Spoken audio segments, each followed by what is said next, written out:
Situata është shumë e rëndë. Korrupsioni në burgje është i jashtëzakonshëm. Sot, për të futur një celular, duhet paguash 1.000 euro tek drejtuesit. Është menu. 500 euro, 500 euro për ta majtë çdo muaj telefonin në burg.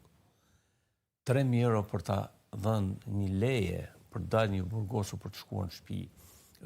Ka raste që drejtuesit e policisë të burgjeve, drejtorët e burgjeve apo shefat marrin persona me rrezikshmëri që janë të dënuar me burgim përjetshëm, kemi të dhëna, të cilët për interesat e grupeve kriminale nxjerrin nga burgu pa regjistruar, pa leje fare, mund të kryejnë edhe një vepër penale në vrasje e i kthejnë prapë në burg.